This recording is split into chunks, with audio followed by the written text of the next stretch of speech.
Έντιμε κύριε Υπουργέ, κυρία Γενικέ, κύριε Βουλευτά, φίλοι και φίλες, σας χαιρετώ εγώ με τη σειρά μου και θα σας παρουσιάσω σε συντομία το όλο σκεπτικό γύρω από την εξαγωγή του προγράμματος. Χαίρομαι ιδιαίτερα σήμερα που βρίσκεται μαζί μας και ο κύριος Εμμανουηλίδης, ο οποίος είναι ο κατασκευαστής των θερμοκηπίων και έχει έρθει ειδικά από την Ελλάδα για την εκδήλωση αυτή. Το ίδιο και ο κύριος Γιώργος Βασιλιάδης, ο οποίος έχει εγκαταστήσει το σύστημα νητροπονίας στα θερμοκήπια μας και βρίσκεται σήμερα μαζί μας για να μοιραστεί τις στιγμές αυτές του προγράμματος.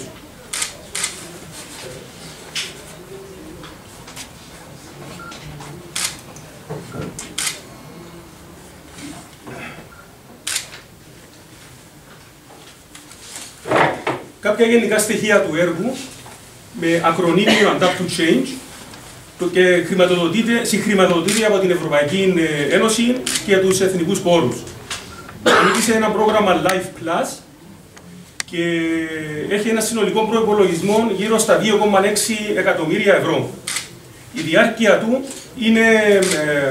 έχει αρχίσει το 2010 και κανονικά θα τέλειωνε το τέλος του χρόνου αυτού το 2014, αλλά λόγω απρόβλεπτων καθυστερήσεων που δεν ευθύνονται στη δική μας ευθύνη, θα πάρει ακόμα 1-2 χρόνια παράταση.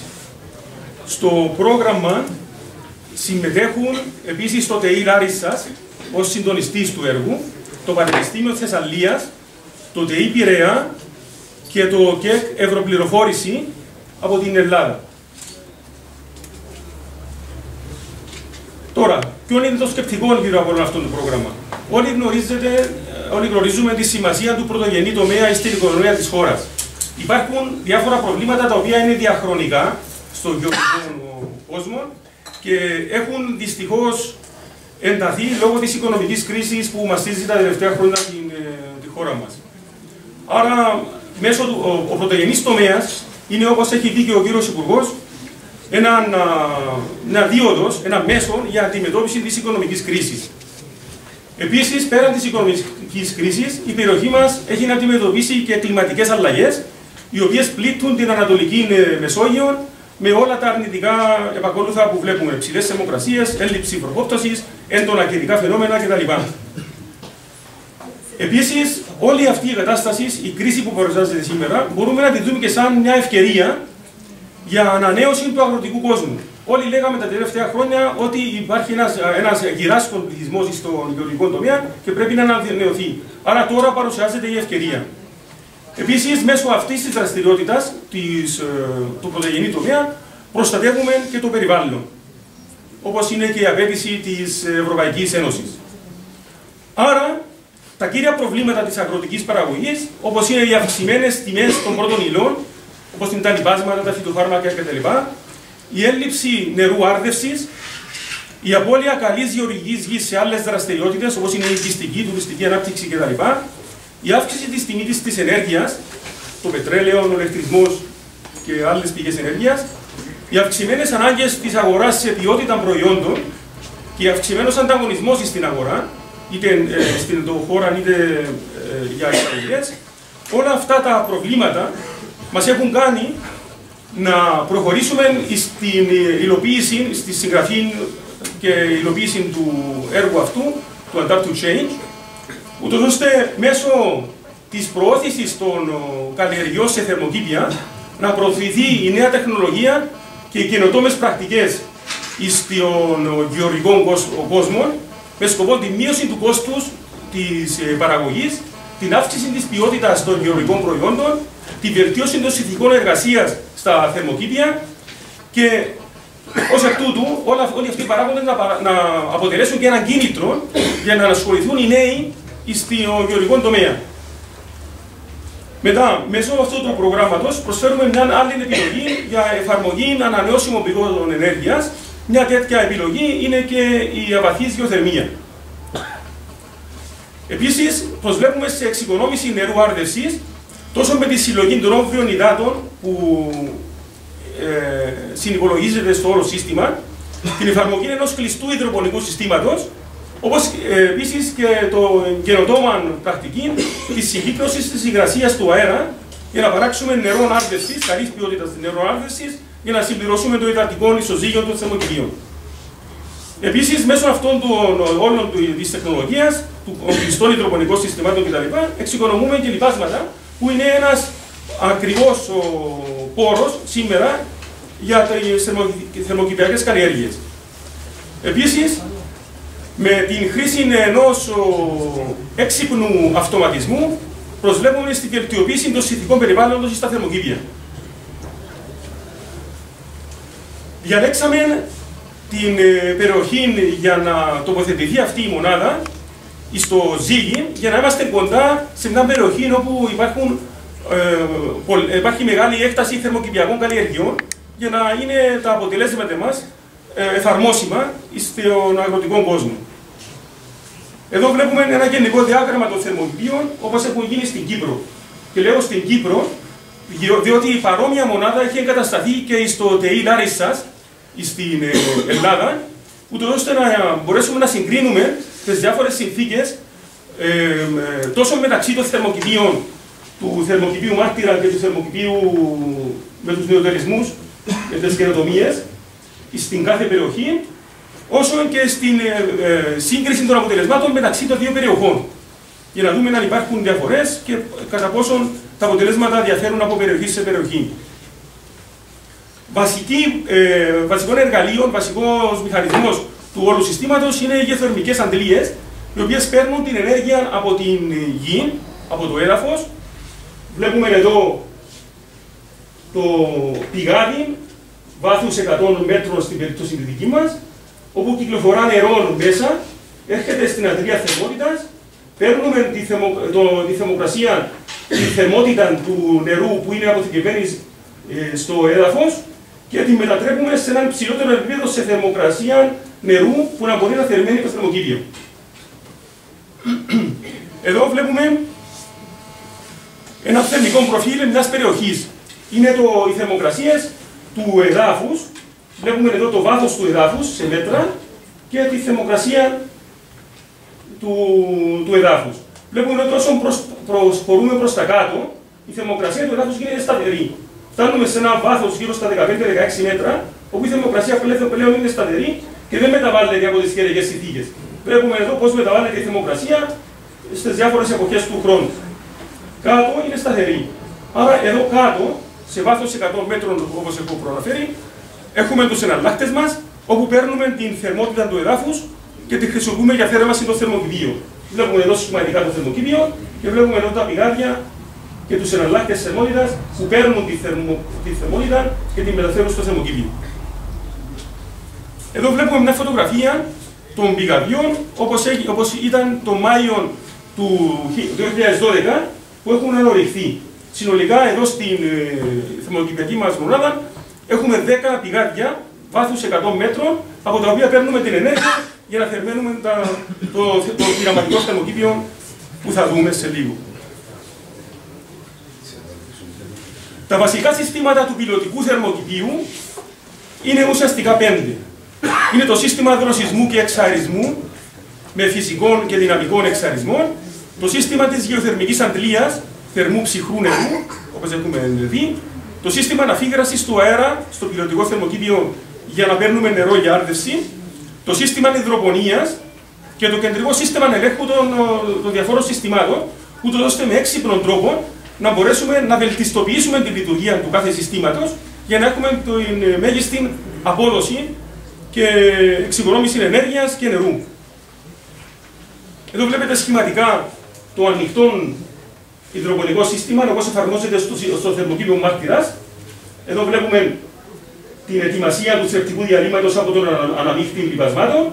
Το θρεπτικό διάλειμμα δίνεται στα φυτά και το νερό που περισσεύει επιστρέφει σε μια δεξαμενή, όπου μετά πρέπει να το χρησιμοποιήσουμε κάπου αλλού για να αρδέσουμε άλλες καλλιέργειες κτλ. Αυτή η απώλεια γύρω στο 30% του νερού συνεπάγεται και η μεγάλη απώλεια λιπασμάτων, ούτως ώστε το σύστημα αυτό και είναι αντιοικονομικό και μολύνει το περιβάλλον με τις απορροές που έχει προς το περιβάλλον. Άρα η πρόταση στο υδροπονικό θερμοκήπιο, στο κλειστό υδροπονικό θερμοκήπιο, είναι να είναι πλέον ένα κλειστό κύκλωμα, ετοιμασία του θρεπτικού διαλύματος, η άρτευση των φυτών, συλλογή του περισσεύματος του νερού της απορροής και ανακυκλοφορία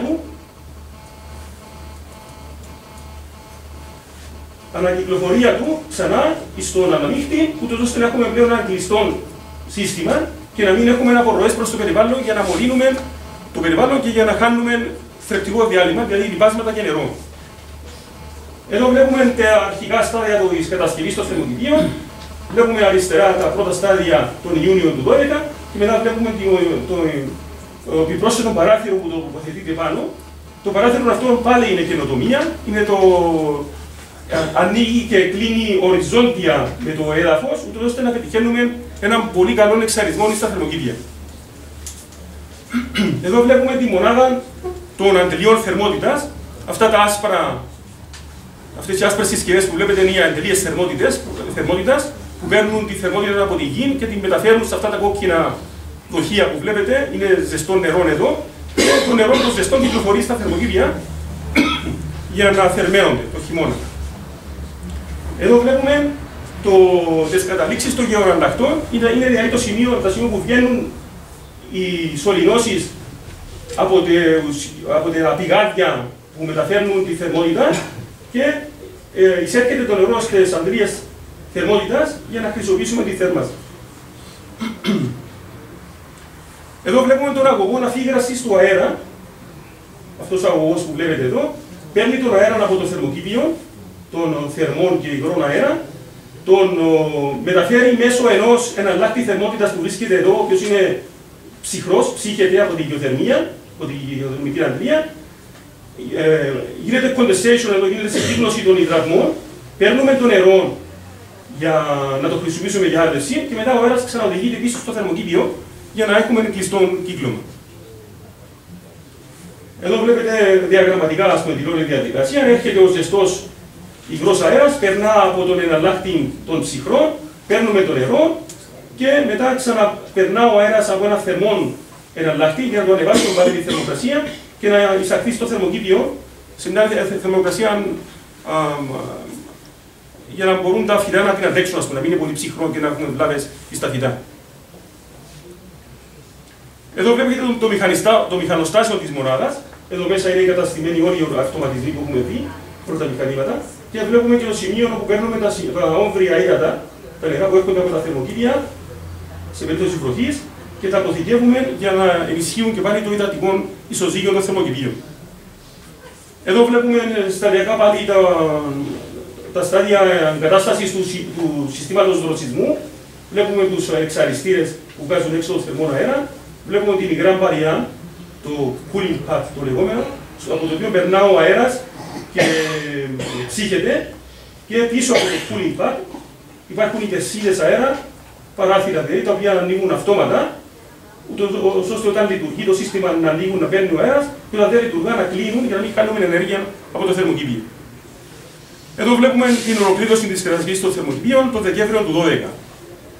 Μετά ένα χρόνο ακριβώς από την ολοκλήρωση των θερμοκηπίων μπορέσαμε να καταστήσουμε την υδροπονική κεφαλή και τους πάγκους υδροπονίας στα θερμοκήπια λόγω γραφειοκρατικών δυσκολιών στο στάδιο των διαγωνισμών κτλ. Που μας καθυστέρησαν τόσο στην Ελλάδα όσο και στην Κύπρο. Εδώ βλέπουμε τον αναμίχτη λιπασμάτων που ετοιμάζει το θρεπτικό διάλειμμα για να πάει στα φυτά. Και εδώ βλέπουμε τους πάγκους μέσα στο θερμοκήπιο που φυλεύονται τα φυτά και το νερό επιστρέφει μέσω από αυτού των αγωγών πίσω για να μπορέσουμε να το ξαναχρησιμοποιήσουμε. Εδώ βλέπουμε τη συμβατική θερμοσύνη στο θερμοκήπιο Μάρτυρα. Είναι ένα συνηθισμένο boiler πετρελαίου και βλέπουμε τους πάγκους πάλι και τις σωληνώσεις όπου περνά το ζεστό νερό για να θερμαίνουμε το θερμοκήπιο. Εδώ είναι τα φυτά στο γεωδερμικό θερμοκήπιο. 14 του Γενάρη, φέτος δηλαδή, πριν λίγες ημέρες, τα φυτά τα έχουμε φυτέψει στις 20 του Νιόβρη και βλέπετε ότι μέχρι τις 14 του Ιανουαρίου είχαν αυτόν το μέγεθος. Εδώ είναι στο γεωδερμικό θερμοκήπιο και εδώ είναι στο συμβατικό θερμοκήπιο. Και γίνονται συγκρίσεις στο δύο θερμοκήπιο. Εδώ βλέπετε μια κυψέλινη από βομβίνους. Οι βομβίνοι είναι ειδικές μέλισσες, οι οποίες χρησιμοποιούνται μέσα στο θερμοκήπιο για να γονιμοποιούν με οικολογικών τρόπων τους καρπούς, τα άνθη των καλλιεργειών μας. Εδώ έχουμε καλλιέργεια ντομάτας και μελιτζάνα. Εδώ βλέπετε τον βομβίνο, βλέπετε στο σημείο αυτό των βομβίνων, εν δράση, που πηγαίνει να γονιμοποιήσει το άνθος αυτόν της μελιτζάνας. Και εδώ βλέπετε τις πρώτες μελιτζάνες που πήραμε φέτος. Όπως βλέπετε είναι τέλειες μελιτζάνες. Τέτοιες μελιτζάνες δεν νομίζω να έχετε δει μέχρι σήμερα στην Κύπρο. Είναι ευθυνές φέτος.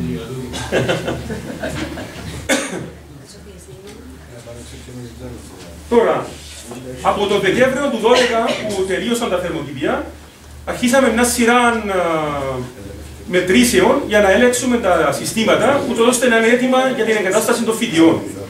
Όπως σας έχω πει, στις 20 του Νιόβρη του 2013 έχουμε φυτέψει τα πρώτα φυτά και απομένει να εγκατασταθεί το κεντρικό σύστημα ελέγχου, το οποίο είναι ακόμα στο στάδιο διαγωνισμού από την Ελλάδα για να μπορέσει να εγκατασταθεί. Και έχουμε εγκαταστήσει διάφορα καταγραφικά για να μπορούμε να παίρνουμε θερμοκρασίες, υγρασίες κτλ. Από τα διάφορα θερμοκήπια για να μπορούμε να συγκρίνουμε. Εδώ βλέπετε τη βασική σύγκριση των δύο θερμοκηπίων. Η κόκκινη γραμμή είναι στο θερμοκήπιο Μάρτυρας, ενώ η μπλε γραμμή είναι στο θερμοκήπιο των γεωθερμικών. Και βλέπετε ότι συμπίπτουν οι γραμμές αυτές. Είναι χωρίς να λειτουργήσει κανένα μηχάνημα οι θερμοκρασίες μέσα στο θερμοκήπιο. Αυτή είναι πολύ ένα βασικό γράφημα, διότι μας δείχνει ότι ξεκινούμε από μηδενική βάση. Δηλαδή τα θερμοκήπια μας είναι όμοια. Και οποιασδήποτε παρατηρήσεις θα παρατηρήσουμε μετά είναι λόγω της επέμβασης που κάνουμε με τη λειτουργία του μηχανημάτου μας. Άρα έπρεπε να είμαστε σίγουροι ότι τα θερμοκήπια είναι όμοια πλέον για να μπορέσουμε να διεξάγουμε τις μετρήσεις μας. Η αξιολόγηση του συστήματος. Θα μετριούνται ήδη και θα συνεχίσουμε να μετρούμε τις ενεργειακές ροές και θα γίνει σύγκριση κατανάλωσης ενέργειας στα δύο θερμοκήπια. Ηλεκτρισμός, πετρέλαιο, ανάκτηση, θερμότητα από το έδαφος κτλ. Είναι οι κύριες παραμέτροι που θα μετρούμε για να μπορούμε να συγκρίνουμε ενεργειακά τα δύο θερμοκήπια. Το ισοζύγιο νερού και λιπασμάτων. Η σύγκριση που γίνεται μεταξύ του ανοιχτού κυκλώματος και του κλειστού υδροπονικού συστήματος. Και να δούμε πόσο νερό χάνουμε από το ανοιχτό και πόσο νερό μπορούμε να κερδίσουμε και πόσα λιπάσματα μπορούμε να κερδίσουμε με τη χρήση του κλειστού υδροπονικού συστήματος. Οι καλλιεργητικές φροντίδες που είναι αναγκαίες να γίνουν, η ανάπτυξη των φυτών, η φυτοπροστασία, τα κλαδέματα τους, η ανάπτυξη τους, όλα αυτά μετριούνται και καταγράφονται για να έχουμε σύγκριση των δύο θερμοκηπίων. Η απόδοση των φυτών, όπως είναι η ποσότητα και η ποιότητα της παραγωγής, καθώς και η οικονομική αξιολόγηση και η τεχνοοικονομική μελέτη που θα ακολουθήσει για να μπορούμε να κρίνουμε αν τα δύο θερμοκήπια, αν μάλλον το γεωθερμικό θερμοκήπιο είναι συμφέρον και αν η νέα τεχνολογία μπορεί πράγματι να οδηγήσει σε εξοικονόμηση ενέργειας και νερού. Κύριο μέρος της αξιολόγησης αποτελεί και η αξιολόγηση του γεωθερμικού συστήματος, του γεωθερμικού μέρους. Διότι, από ό,τι ξέρετε, η γεωθερμική ενέργεια δεν είναι στην ολότητα της ανανεώσιμη. Δηλαδή, σε μια γεωθερμική αντλία δίνουμε ένα μέρος ηλεκτρισμού και παίρνουμε 4 μέρη ενέργειας. Δηλαδή, παίρνουμε 3 μέρη από το έδαφος και ένα μέρος σαν ηλεκτρισμό. Και παίρνουμε την ενέργεια που χρειαζόμαστε για θέρμανση ή για ψήξη. Οπότε, αυτό το μέρος που παίρνουμε ως ηλεκτρισμός όμως δεν είναι καθαρός ηλεκτρισμός, δεν είναι καθαρή ενέργεια, διότι για να παράξουμε τον ηλεκτρισμό πάνε 3 προς 1 και με πετρέλαιο. Άρα, κάθε 3 ενεργειακές μονάδες που καίμε, ας πούμε, παράγουμε μια ενεργειακή μονάδα πετρελαίου. Άρα, στο τέλος, αυτό που μένει σαν κέρδος, αυτό είναι που θέλουμε να δούμε, κατά πόσον μένει θετικό κέρδος από την χρήση της γεωθερμίας ή αν η ενέργεια που χάνεται κατά την παραγωγή του ηλεκτρισμού ισοζυγεί, για παράδειγμα, την όλη ενέργεια και δεν έχουμε μεγάλο κέρδος σε ενέργεια για τον θερμοκηπιούχο. Όλα αυτά θα μελετηθούν και θα γίνει η τελική μελέτη. Και τα αποτελέσματα φυσικά θα ανακοινωθούν στους γεωργούς και από σήμερα βασικά είναι τα θερμοκήπια ανοιχτά και για τους γεωργούς όταν ενδιαφέρονται να επικοινωνούν με τον υπεύθυνο του σταθμού για να μπορεί να ξαναγηθούν και να δουν πώς εφαρμόζεται η νέα τεχνολογία στα θερμοκήπια αυτά. Ευχαριστώ με την ευκαιρία αυτή τη διεύθυνση του Ινστιτούτου που ήταν τόσο θετική στα τόσα προβλήματα που αντιμετωπιστήκαν για την διεκπαιρέωση του προγράμματος. Ευχαριστώ τους συμβαλλόμενους λειτουργούς και τεχνικούς του Ινστιτούτου που βοήθησαν στην επίτευξη του στόχου αυτού. Ιδιαίτερα ευχαριστώ τον Σταθμάρχη και το ρομίστιο προσωπικό του Ινστιτούτου που ήταν βασικά τα χέρια που υλοποίησαν αυτήν όλη την κατάσταση που θα δείτε σε λίγο και που είναι πράγματι πολύ εντυπωσιακή. Σας ευχαριστώ πολύ για την παρουσία.